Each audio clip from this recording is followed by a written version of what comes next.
All right, welcome everybody. Welcome to all our friends at home. Thanks to everybody live in the audience. Well, this is our first event since March 2020. Um, Hard to believe, and there's nobody that we would rather kick it off with all y'all. Ashley, welcome. Thank you for being here.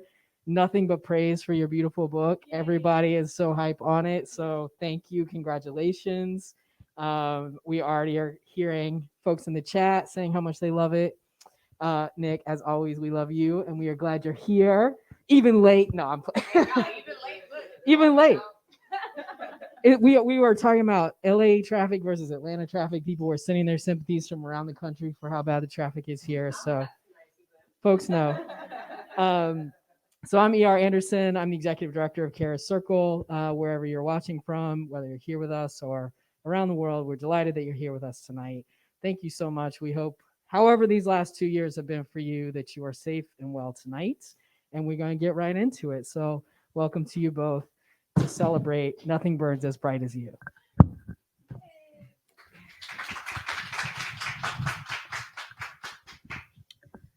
Hi.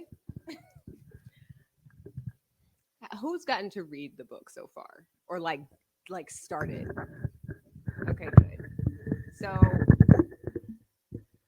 you put your foot in this one, as we say down here. This is okay. So my first question. This is a departure from what we are used to seeing from Ashley Woodfolk. Not emotionally. Not Emotionally, it's right there. It tracks. Man, does it track. But you decided to do a book in verse, and I am curious about that decision. I feel like every event that I've had or every interview that I've had, they've asked me that. I think obviously because it's my first novel in verse. But it's always phrased like that. Like, I'm curious about that decision. And guys, I mean, I'm basic over here. no. It wasn't a decision. Okay. And I feel like that's kind of the interesting thing about it. I was going through it, as many of us were in the summer of 2020. And I think that, sort of being stuck with myself, both physically, mentally, and emotionally, I was kind of forced to face a lot of things that I had never been forced to face before. And all I was really doing was taking care of my kid and doing virtual therapy. And that left a lot of time and space to do nothing but overthink everything, and like analyze things and process. And I think through doing a lot of that, a lot of random stuff from my past and from my present was coming up. And like it was all the stuff that I had been pushing down for so long. And part of my therapy was just like, she was like, well, you're a writer, like you should use your writing to like deal with some of the things that are coming up for you. And I'm like, but I don't want to do that. But yeah, there was like a day where I felt like, okay, like maybe she's right, maybe I should try, whatever, she's a professional. And I am paying her. Maybe I should take her advice. And so, yeah, I sat down thinking that I was just going to write a poem, and it became a very long poem, and then it became more poems. And yeah, that was kind of how it happened. I don't think I ever made the decision to do it. It was just kind of something that came out. And as it started coming out, there was just more of it. And then after a while, I realized, oh, I'm not writing a poem, I'm writing a story. That was so profound. So the interesting thing about Nothing Burns is that it's a book about love, but even just saying it's a book about love feels too small. What you explore in this book reaches a depth that I don't think there are words for. And so I'm curious about your experience, because clearly, like when you write a book that has that much, when I'm writing a book that is that emotional, it's because I'm feeling that emotional. Yeah. And I'm going to presume that that is true for you as Yeah. well. When it came to kind of mining the depths what did that feel like? Because like I run from my no, I got to go. We gonna find something to distract with. Like you just went I just right dived in. in. What did it feel like? So I guess so for anybody who hasn't read the book, I feel like I should probably give a summary, little. So it is about two girls who are best friends. But over the course of their relationship, it kind of blooms into something that is a lot more than just friendship. The lines become very blurry. They are sort of exploring romance, but it's complicated. And, you know, as all things are, when the lines are blurry and boundaries are blurry and all of that, it gets quite messy. And it starts with them setting a fire, and then sort of over the course of the novel, it's set over the course of a single day, but then there's also these flashbacks, so you get sort of the history of their relationship. And it is a love story, I think. But what did it feel like? It was painful. It was really, really painful. But I think also through writing it, it's sort of like if you've ever been heartbroken, or if you've ever been like really, really deeply depressed or sad, and then you just wake up one day and you feel better, which almost always happens with depressive episodes, right? You just wake up one day and you're like, oh, like this is what I felt like before. And you don't necessarily notice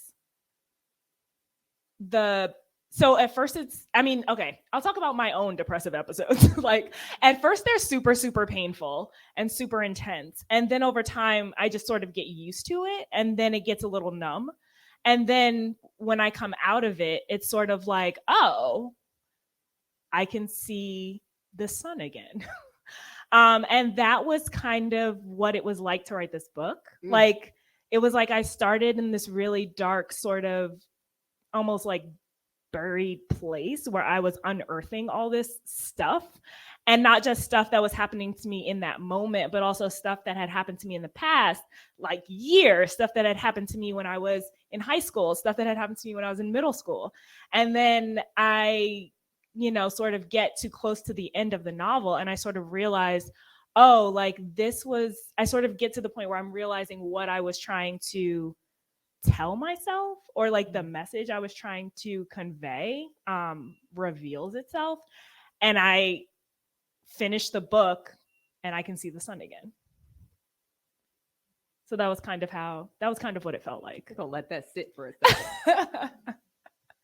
So it was really painful, but I also think that it was really healing, like in the end. Like cathartic. Like it sounds like very cathartic. Yeah.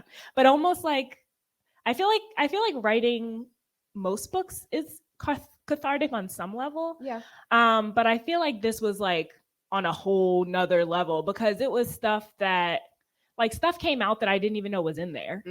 And like I was just in all of my feelings at the same time. And that's never happened to me before with the book. It's like usually I'm writing a book, I know which feelings I'm in. Yes. But with this one, it was like all kinds of feelings coming left and right that I didn't even realize was happening. But yeah.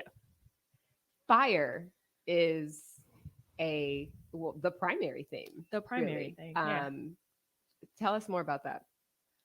Are you a pyromaniac? I am not. I think fire is very pretty. I'm one of those people. I agree. But I would not say I'm a pyromaniac. I think that there's something really beautiful about things that are dangerous. And girl. And I think that that's true not only with elemental things like fire and water, which show up a lot in this novel, but also I think that's true about people. And so I wanted to use fire as sort of a running metaphor in the novel. One, because I feel like it's the perfect metaphor for first love, right? Because shit is on fire. And I also think that it really speaks to what it is like to be young. Like, you feel very out of control. You feel very, sort of bright. You feel dangerous sometimes. And that was a big part of the reason why I wanted that to be a big through line in the novel. But also, the love interest character is based on a couple of different people. And one of those people in particular really reminds me of the element of fire. And so that was another reason why I wanted to play with that metaphor. I also, though, even like just sticking with this theme of fire, there was a part there's like a line, there's a few lines. Yeah, I have a line from this book literally inked into my skin. Like, that's how much I love it. Like, it goes down over my shoulder. And when I tell you, I read that line and I'm pretty sure I texted you cursing. And was like, how dare you? But there's this part where the narrator is talking about how these girls, their lives, like, they are burning and no one fucking cares, is the way that the line reads. And like, it made me feel very seen because, as the person who people assume has it together, it's like sometimes people don't realize that you are falling apart until you are up in flames. And I want to know how that experience has been in adulthood, because you wrote this book as an adult. And I know you were tapping into some high school stuff, but clearly there was some fresh stuff too. Yeah, there's fresh stuff. Yeah. I think it's really easy to be wrapped up in yourself and to be wrapped up in your own experiences and to be wrapped up in, whatever is happening in that moment, especially in the last couple of years, because so much has been happening. It's really easy to check out and it's really easy to not check in, right? Not only with yourself, but with other people. And I think that everyone is going through it, was going through it, is currently still going through it. And so I think I have always been the kind of person who has a lot going on inside, but doesn't necessarily show very much of it on the outside. Like, I've had anxiety my entire life and I only got a name for it a couple years ago, like only started medication for it last year. Like, I have always felt like my life was on fire. My head was on fire. My feelings were on fire. And very few people, like maybe my mother was the only person who ever seemed to notice. And then, you have that one friend or, those couple of people over the course of your life who really see that and who validate that. And I think that when you have those moments of finding a person who sees that you're in pain and acknowledges your pain and says that it's okay for you to be in pain, it's really life altering. And so when I wrote that line, our lives are on fire and no one fucking cares, like, it's like, I feel like you can have moments where you feel like you are screaming into the void and like no one hears you. These girls literally set a fire and nobody thought, hey, maybe we should have a conversation. Right. Like, are you okay? Are you okay? Not a question that like, gets asked. Like, what's going on? Yeah. I mean, one girl does have a conversation with her mom. And I mean, I wrote the relationship that the narrator has with her mother specifically because I had that relationship with my mother where I felt like nobody really noticed me or nobody really listened to me or nobody really saw me. But there were moments when my mom was like, okay, let's sit down. Like, tell me what is happening because something is happening. Like, you are not okay. And like, but there's a lot of people who don't have that person. And there's a lot of times when, even when you do have that person, like maybe this is the one time that they don't get it, right?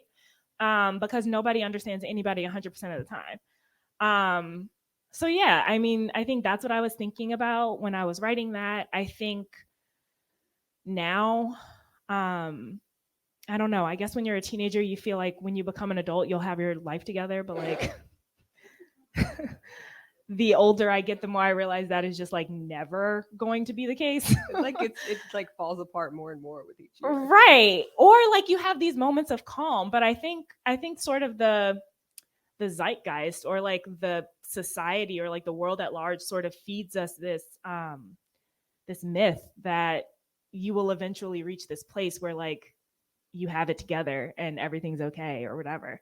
But I don't think that place actually exists. Or if it does exist, it doesn't exist forever.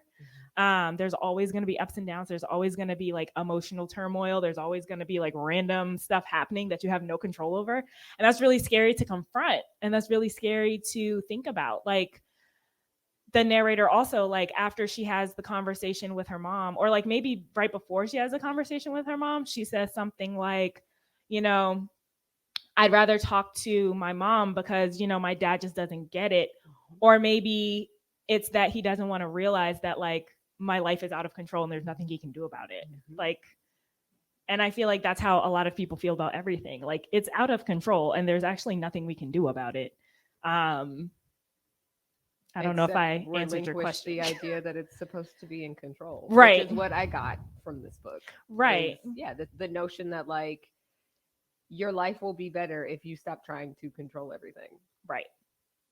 And I was like, but also I think it's human nature to try to control everything. Yeah, agreed.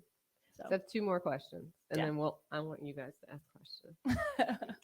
So another thing that I really appreciated about Nothing Burns is that I felt validated as like an almost 37-year-old, but I also know that if I had read it when I was 15 or 16, or if I was 15 or 16 now and I read it, I would feel like somebody sees me.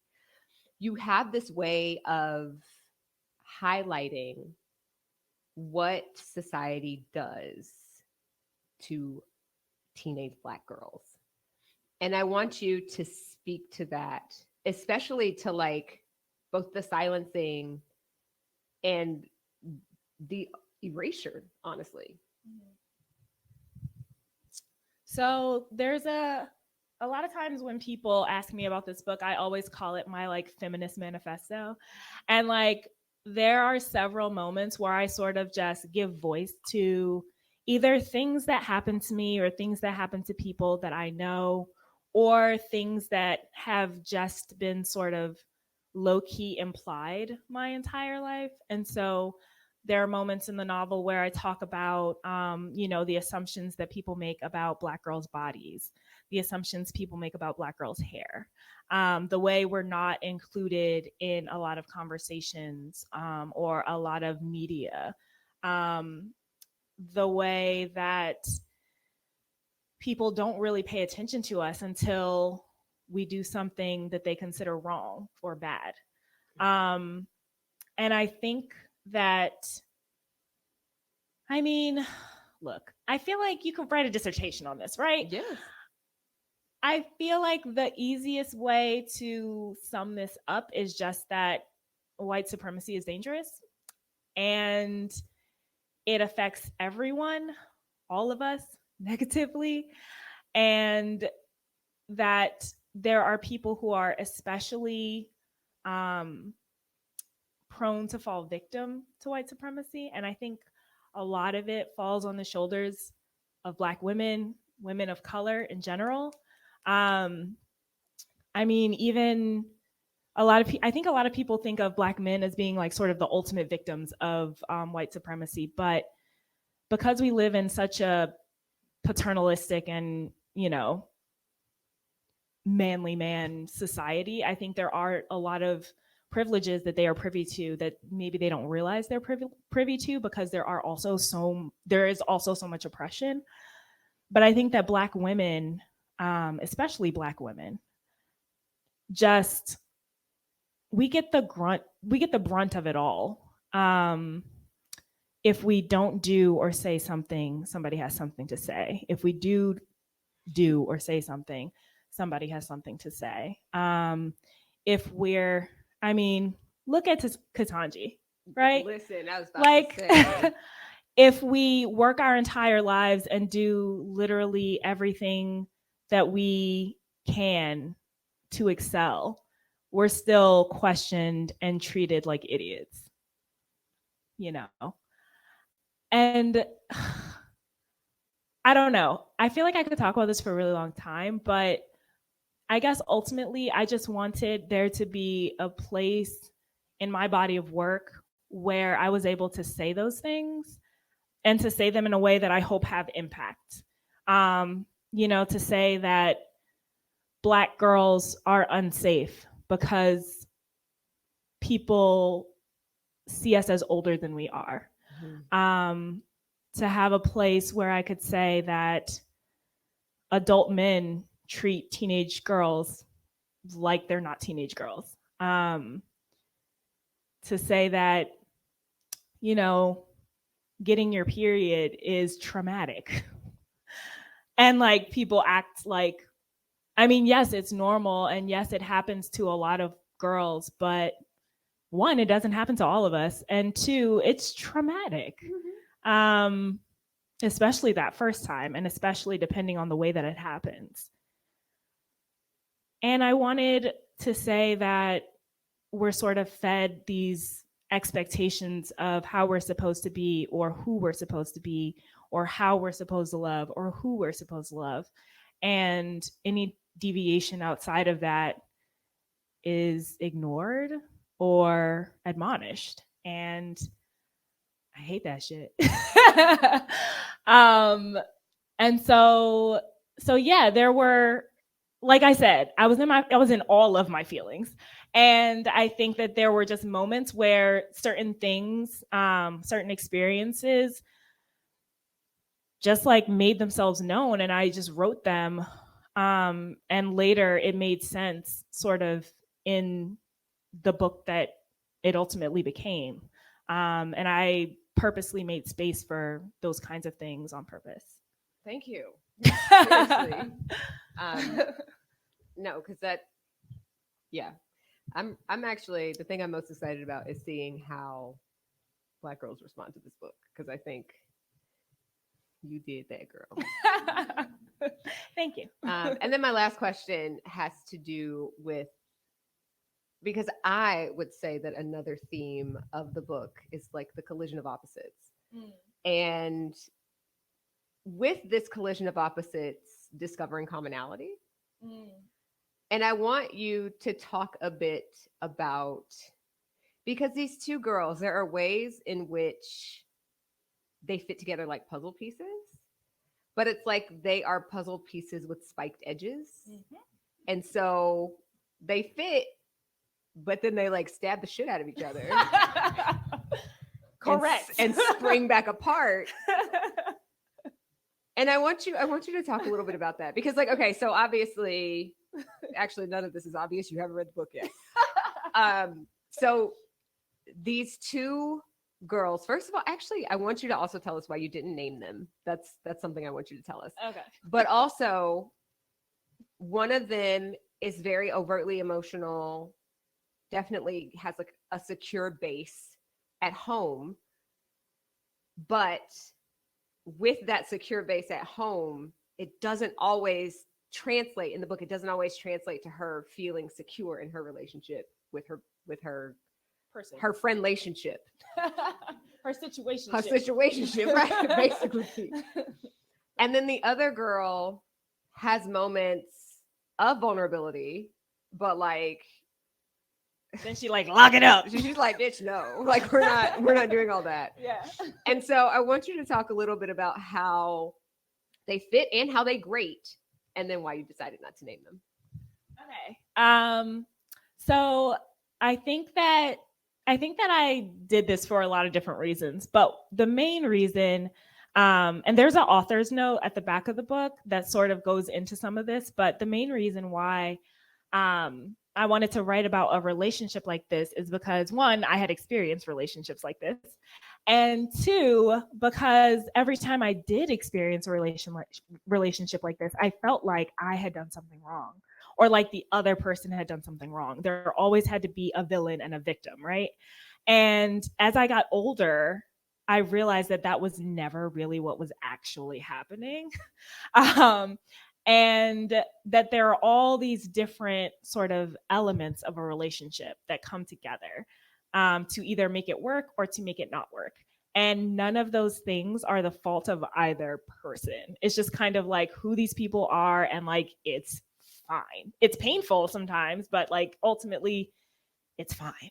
And so I wanted to write a relationship like that because I wanted someone who read this book and who had maybe experienced a relationship like that to stop blaming themselves or to stop blaming the other person, or to see that it was possible to stop blaming themselves or to stop blaming the other person. That maybe neither one of them did anything wrong, and that was just the course of things, and that it was okay. Not excusing abuse, because like that is a totally different conversation. But like if you just have like sort of a innate toxicity with someone, that is not something that you can really do anything about. Like both of you would probably have to do a crap ton of therapy separately and together in order to make a situation like that work. And like, ain't nobody got time for that. Unless you're like literally married with multiple children and you're like, okay, we got to fix this if we want to stay together for the kids. Like, you know, but if you're 16, like it's cool. Like Break up, it's please. okay to break up, right? Like it's okay. It's gonna hurt. You're gonna be sad, but like you'll be all right. You'll find somebody that is like, you know, not toxic, that you're not toxic with, and that's not toxic with you, right? And that's the other thing about toxic relationships, right? It doesn't mean anything about either person. Nope. It just means that together is not working. Like each of those people can find other people that work with them. And I think that's a really important thing to realize. And I think it's really hard to realize that when you're young. Mm-hmm. So that's why I wanted to write that. And I think that characters or people like this are drawn to each other for very obvious reasons, right? Like usually if you are the exact opposite of someone, you are drawn to them because they have all the qualities that you wish you had, or they have all the qualities that you hope to have, right? Like if you're shy or nervous, you might be drawn to someone who's really brave and outgoing. If you are really talkative, you might be drawn to someone who is a good listener. Like these things all make sense, right? But then ultimately, a lot of the times, those are the things that cause friction, because the good listener also wants to be listened to. You know, the person who is outgoing also wants to have those moments of calm, those moments of quiet. And sometimes I think, especially as we get to know someone, we are surprised, or I guess disappointed, when they don't stay the way we pictured them. I think we make a lot of decisions about people very quickly after we meet them, or very quickly after we become friends with them. And then if anything changes, we're like, wait, what's going on? But no one is static. And I feel like that's something that I only learned as I got older and as I had longer relationships with people. And you're like, oh, wait, like this person that I met in college is not the same person that she was in college. Like, oh, like, duh. Of course, people change as they have other experiences. So yeah, I think those relationships exist for a reason. And I think it makes sense why you're drawn to those people. But I also think that it's difficult when we expect people to stay the same and they don't. I don't know if I answered your question. But then as far as why I didn't name them, no names. So yeah, this book is written in second person. So it is very much like an I and a you situation. I think that sort of like what I was talking about with your first question about why did I write it in verse? Like I kind of didn't decide to, and I kind of didn't decide to not name them at first. I started writing these poems or whatever they started out as to a person or people. And then as I started realizing, oh, like this is a novel, it didn't feel right to like give them names because one, the narrator is literally me. So like, I'm not going to like, Ashley said this. So this is a memoir. This is a memoir. No. No, it felt weird giving. I feel like I put more of myself into this main character than I had in all of my other books. There's always a little bit of me in all my characters, but I feel like I did it a lot with this one, at least emotionally. And it felt weird, like naming that person. And then as far as like naming the other person, I think I liked the idea of someone reading it and them feeling like it could refer to them personally. Because one, the narrator loves the love interest like fiercely and unconditionally and no matter what happens. And so I really liked the idea of someone reading this and, you know, when the narrator says, you know, you are beautiful or you are, you know, amazing or whatever is happening. I don't know. I liked the idea of like thinking about I could potentially be a reader could read that and feel like I am saying that they are beautiful. And I really like that. I felt spoken to. So. Yeah. So what questions do you all have? What do you want to know? I'm going to kick it off with one from the virtual audience, if that's okay. So Anya wants to know, Ashley, was it actually cathartic for you once the book was done? Yes and no. Okay, so when it was done, like yes, immediately done, absolutely. But then when I was like, oh, like I accidentally wrote a book. Oh, to have that kind of accident. Also, I'm a writer. Should I tell someone that I wrote this book? That part was really scary. I was supposed to be writing a different book while I was writing this one. And so I kind of like sent the email to my agent and like ran away. Like I was like, hey, I wrote a book, bye. And she was like, what the F? Like, what is happening? But I mean, she loved it and she was like, this is really great. Like, you know, I only have a couple of notes. We should definitely go on submission. And I was like, wait a minute. Like literally, I think at that time, only maybe like 3 or 4 people knew that I had written it. And maybe only 2 people had read it, like read the whole thing. Mark was one of them. And so I was just like really, really scared. One, because of identity politics and like me being married to a man and always for so long. I mean, I feel like since the pandemic, I don't really give a F anymore. But before that, I really I struggled a lot with claiming my own queerness because I felt like I didn't look queer enough. Or I didn't feel queer enough or whatever. And so I was nervous about the identity politics aspect of it. Like I said, I was extremely emotionally honest in this book, and it was really scary for me to think about like people reading my like actual feelings. And then I also just think I was still kind of processing a lot of what I had put into the book. So yes, it was cathartic when I first finished, and then it got really scary and real like very quickly. And we went on submission.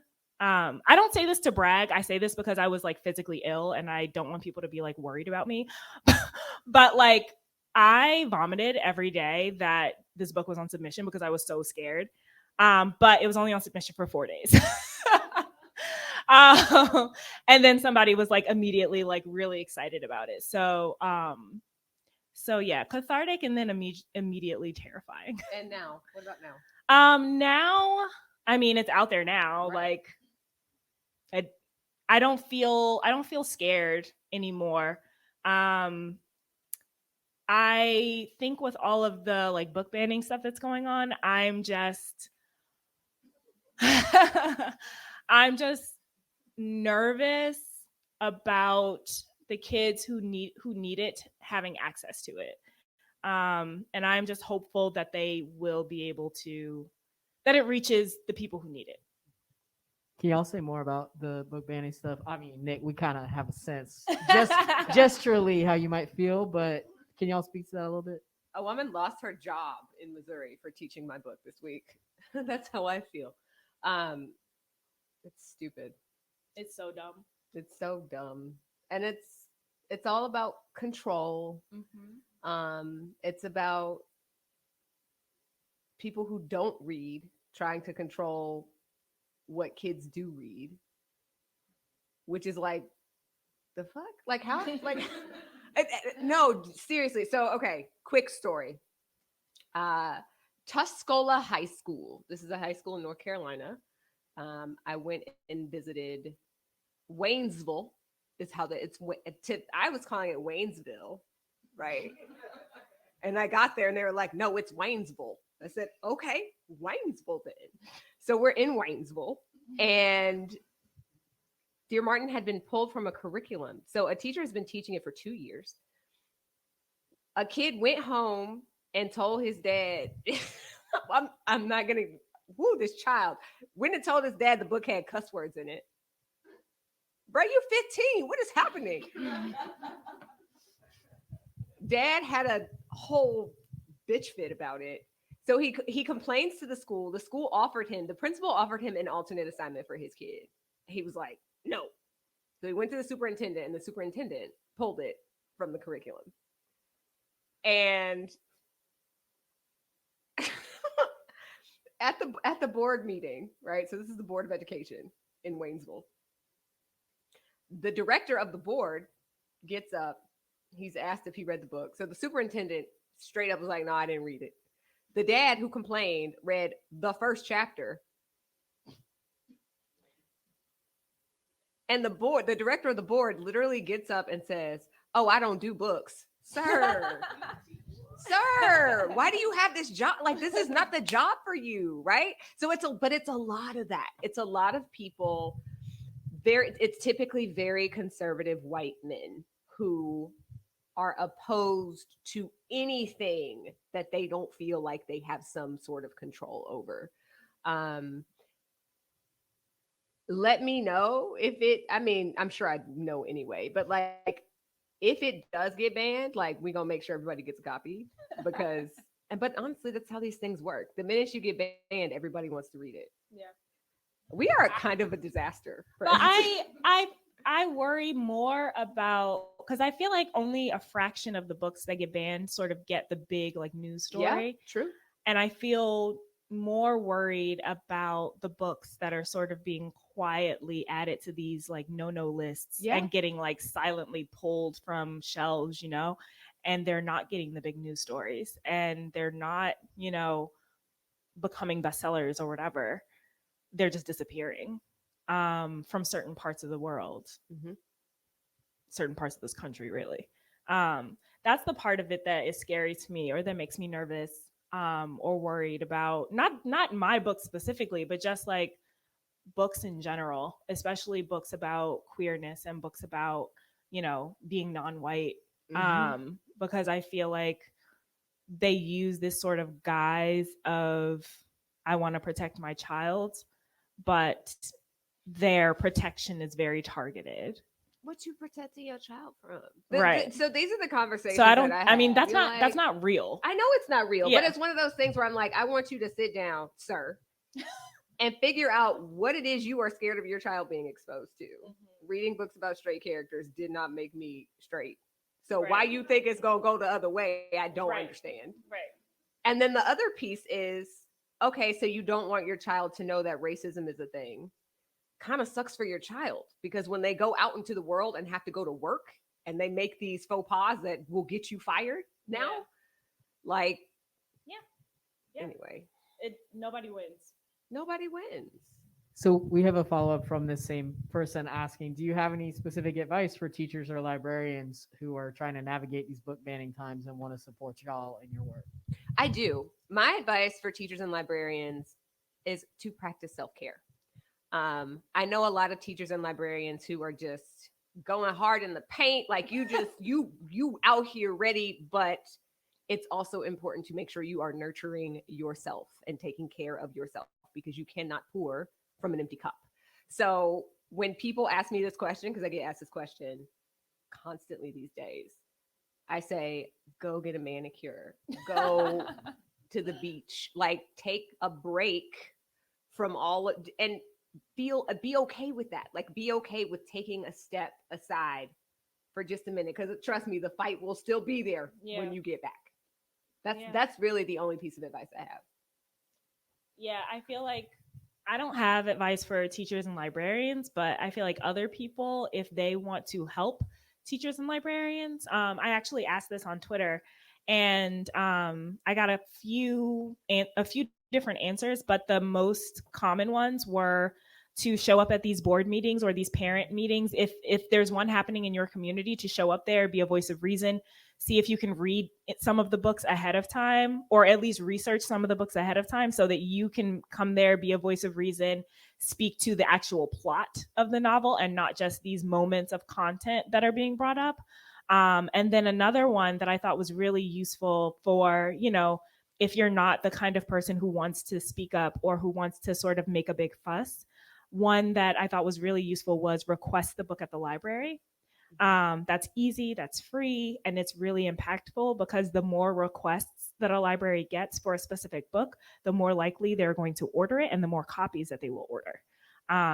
So those are two things that you guys can do. You're so much less petty than me.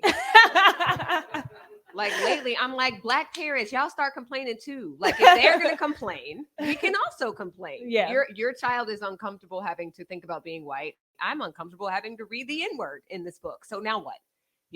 Like if we're going to prioritize comfort over everything, my comfort also matters. Thank you. Yeah, that's real. Do we have any folks who are here in the audience who want to ask a question? Yeah, all right. Hold on. I'll bring this to you.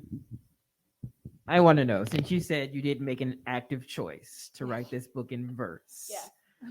How long have you been writing poetry and exploring things in that way? Because it feels like to me you took something that you really love and then got to pour it into like your career and your profession. That's really cool. So how long have you been doing it? Yeah. Ashley. So poetry was the first thing that I ever wrote. I started writing poetry when I was a really little kid. And I wrote like really stupid, angsty poetry when I was in high school. I mean, that's like embarrassing for me to read now, but like that I thought was like snaps. When I was 15, I was like, "Ooh, that is good." But now that journal is like, I want to burn it, but I didn't. So yeah, poetry was sort of my first love in a lot of ways. So yeah, I wrote poetry from like the time I was like, I don't know, 8 or 9 until college. And then when I obviously college kind of sucks the life out of you a little bit when it comes to like creative process, because you got to like do your work and study and you're drunk all the time. Or that was my experience. But like after I graduated and I realized that I really wanted to be like a writer. I don't know. I think I just leaned more into prose and into novels because that felt more like it felt easier to package. Like I felt like I could figure out how to pitch a novel. Like I could read books about it or whatever. But I felt like with poetry, my poetry was kind of all over the place. I hadn't really found my voice in poetry. And I felt like I thought I could figure out how to write a novel before I could figure out what I wanted to say with my poetry. And I also thought that I needed to work on my poetry a lot more, but like I could write a pretty sentence, That you can, my friend. So I just wrote a lot of pretty sentences to make a book. But yeah, I think when I sort of in the way that this book is sort of a visceral experience to read, it was a visceral experience to write, and I think that I naturally sort of went back to, I don't know, my like the natural way that things would come out. And even sometimes when I was writing my novels, I would have to like tone it down a little bit because I'm like, this is like a little too flowery. Like maybe I need to chill on this page. But I think yeah, with this book, the way that it just sort of brought me back in more ways than one. And that was, yeah. So yeah, I've been writing it since I was a kid, and then I sort of got back into it during the pandemic. I have been writing more poems since the pandemic started. Yeah. Jessica Michelle wants to know how you published your first book of poetry. I have not. Okay. This is kind of it in a weird way. This is kind of it. Yeah. I'm working on one that's about New York City. Sort of like love poems to the city, but I mean, we're far away from that becoming a real thing, an actual thing. She says now, and then next week it'll be like, "Oops, I finished." No. So y'all both are in Whiteout coming out later this year. Can y'all talk about Whiteout for a minute? We could. Yeah. What you want to know? What is it? Tell folks. So okay, y'all. I'm going to be presumptuous and assume that most of you know about Blackout. Blackout is a novel that Ashley and I wrote with 4 of our other friends, Danielle Clayton, Tiffany D. Jackson, Nicola Yoon, and Angie Thomas. And it's set in New York in a single day when there's a blackout. And it's these 6 interconnected love stories. Black stories. And we had such a blast writing it. And so we were like, let's do another one. So Whiteout is actually set here in the A during a snowstorm because we don't know how to do snow. So if it snows, it's basically like a blackout in New York. And it's cute. It's super cute. It's super cute. It's and cute, super y'all. Fun. And it's a blackity little, black, just like the first one was. Yeah, it's a little different from Blackout in that it's much more interconnected and It is a novel. And Yeah. you will have no question about that. And they're all sort of united towards a similar goal. Mhm. So It's so yeah, cute. It's so cute. it's really cute. It's really cute. Mm. And it's like Christmas adjacent, like those holiday, like winter holiday Yeah. adjacent. Yeah, But it's not about any specific winter holiday. correct. Which is nice. Ashley, can you speak a little bit to Opening My Eyes Underwater, your upcoming book? Mm. Oh gosh, I haven't talked about this book at all. I think Put you me on the should, spot. I think you should first say that this is the book that you were. That was the book I was supposed to be writing. Well, it is and it isn't. Right. So a version. okay, so this is what happened was I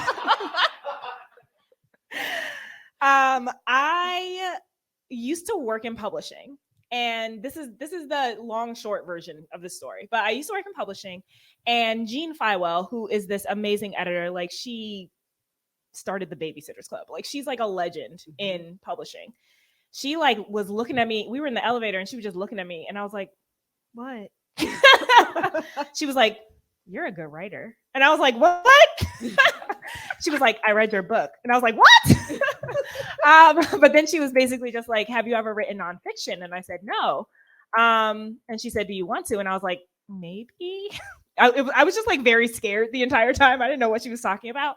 But long story short, she invited me to her office and she sort of pitched this idea that they wanted to write a Barack and Michelle Obama like biography, like basically just like tell the life stories of, you know, both of these like political giants. And I was like, you want me to do that? And I was super intimidated by it. But I said yes because I hate myself. And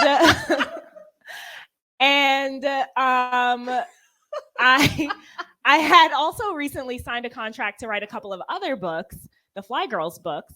And the reason why I was signing all these book contracts, I should say, this is not the short version of the story at all.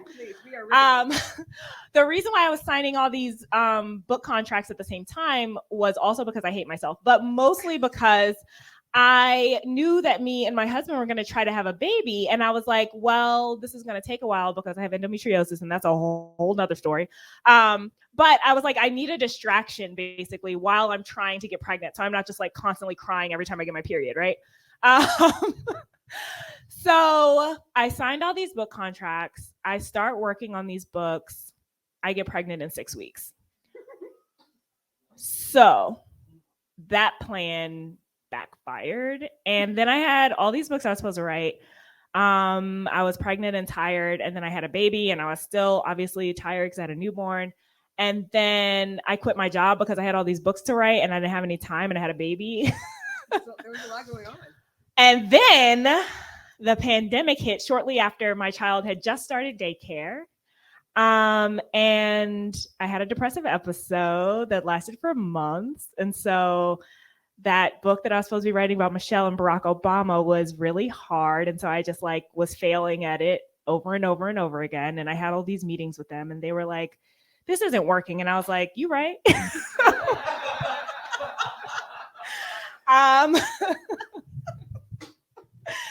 And long story short, we pivoted, and they were like, well, do you have any other ideas that you could do that is like adjacent to this? And I said, well, what if I write a book of like personal essays, because I can do a personal essay. And they were like, sure, like write one so we can see what you're talking about. And so what I ended up doing, this is a very long answer to your question, is pulling all of these Michelle Obama quotations that I had either saved over the course of her first lady NC. I don't know what you call that. I was like, presidency? She wasn't the president. Yeah, I had just saved all these quotes from her, and then other quotations that I had come across when I was supposed to be writing the other book that I was failing at. And I was like, what if I just write essays based on these quotations, and sort of compare my life to Michelle Obama's life, because I always had felt sort of a kindredness with her. And like, I mean, obviously beyond her being the first Black first lady, just like the way she carried herself, her experience with school and college, her home life, like I felt like we just had a lot in common.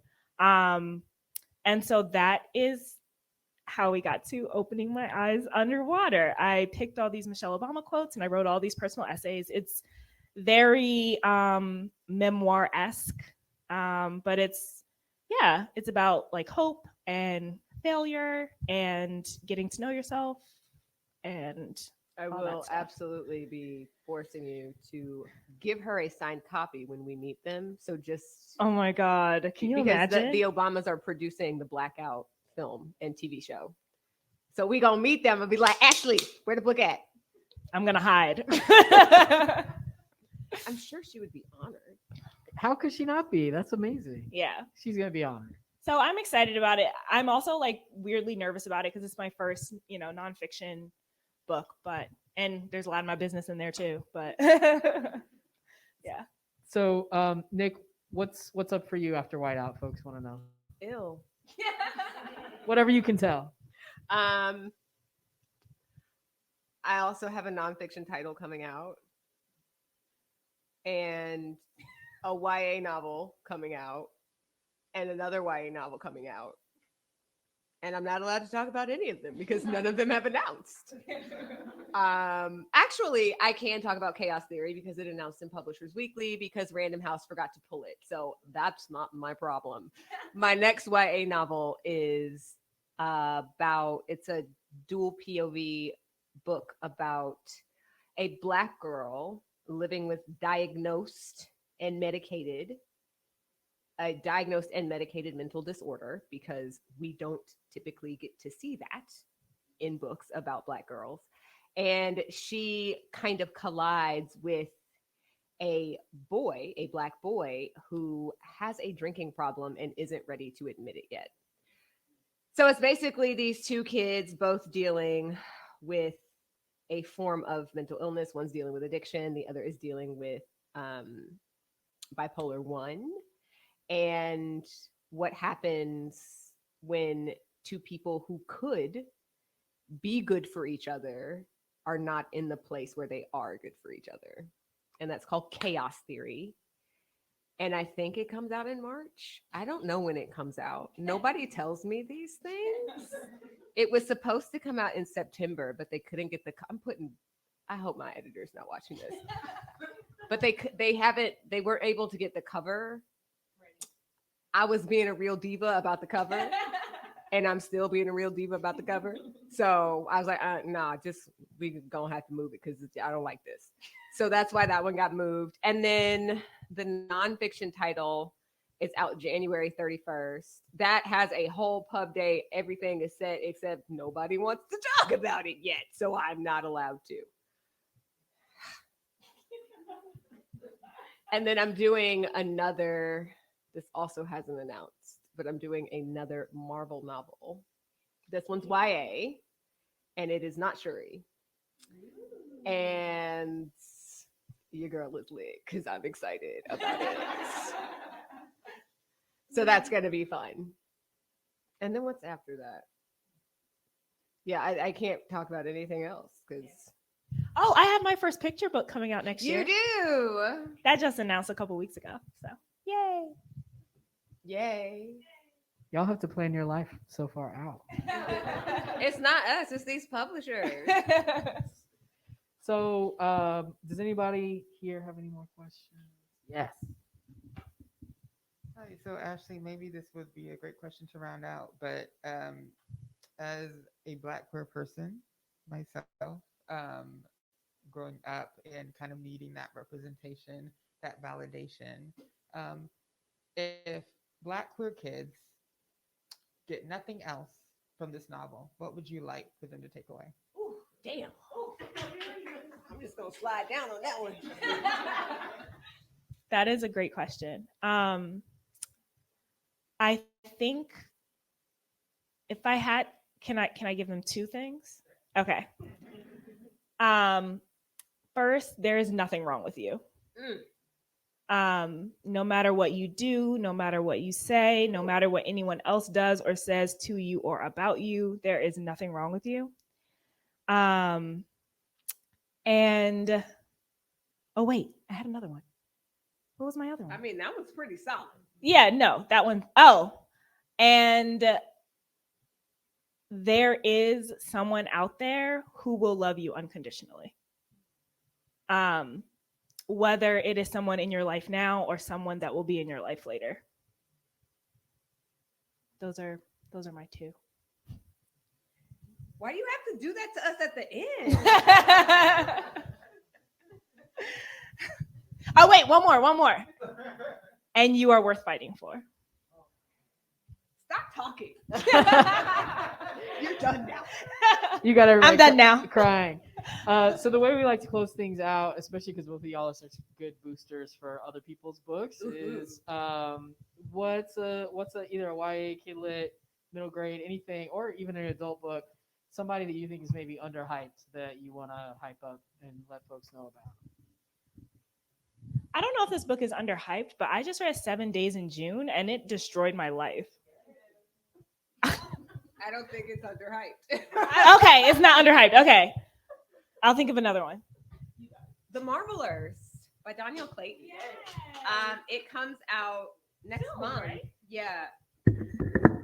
Over here acting like it's not a microphone right here.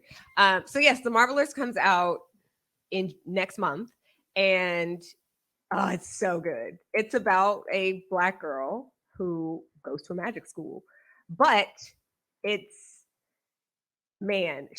Danielle weaves in so much. It's got like weight and meat, and there's so much texture.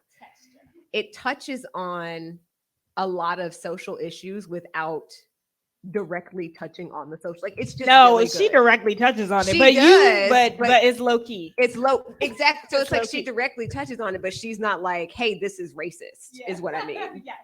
So she utilizes this world of magic as social commentary, and the joy is popping. I'm trying to let me look at what I read recently. Another one, and this person is not underhyped, but I don't know how many people know about the book. Akweke Emezi. Lord have mercy. Their first adult novel is coming out in May. Y'all, when I tell you I tore name of through it? that book, you made a fool of death with your beauty. Yes. Even the title, which they ruined it for me and said it came from a Florence and the Machine song, but still. No, that's what they're going to. They said that. I'm going to tell everybody that because they keep giving me these props for the title, and I didn't come up with it. So, but yes, you made a fool of death with your beauty. It is transcendent. I've been really into that word lately. Transcendent. Transcendent. Okay, I've been listening to a lot of audiobooks. I just listened to Elise Bryant's new one, True Loves. Very cute, very sweet. Julian is sitting right here. Summer of Everything. I haven't read your new one yet. A Summer of Everything by Julian Winters. Like, Be Still My Heart. Just like sweetness. I feel like I've been reading a lot of romance just because I want like uplifting, happy things. You're and I not feel reading it like for no upliftingness. You reading them romance novels because they nasty. I mean, also look. I'll be straight up honest with you. I read the adult ones for the smut. Thank you. And I read the YA ones for the sweet. Yes. Okay. Valid. It's no. Because there ain't no smut in the well. Actually, Right. there are a few YAs. Where I'm There like, are. This is not YA. Okay, but not Julian and Elise. No, not Julia and Elise. Those are just sweet, warm your heart, make you feel happy. Any of their books, read those. There's another book that is all about finding a place where you fit. It's a middle grade novel called The Insiders. The Insiders by Marco Shiro that my kids are super into. I'm reading it aloud to them. They love it because it's fantastic. There's a lot of really good stuff happening right now. Happening out there, angling. I'm excited about there's this person, Marco Shiro. They're also writing like a Percy Jackson novel about Nico D'Angelo. Okay, I already know. You told me. I'm not gonna say it though. I'm about to find out. I'm excited. But yes, lots of good stuff. Lots of good stuff. Those are all. So I put all those in the chat Yay! for our folks at home so they can buy them. But of course, we carry all of those. Support your local indie friends. Yes, and you can pre-order. And Shop indie, shop local. Mark and Julian are here. I'm sure they'd also be happy to sign their books if you don't already have them. Yes, you would be so happy to sign your book. You're so welcome. So we are so grateful to y'all. Thank you so much. Congratulations to you. Thank you. Thank you guys for coming. This is my 5th pandemic book, so thank you for coming. Thanks to all of y'all for doing this hybrid thing with us. Thanks to everybody watching at home. Thank you guys. Yes, Everybody, thanks, they're all hyped, so clapping and everything. So thanks so much. Everybody take care at home. We're going to end our virtual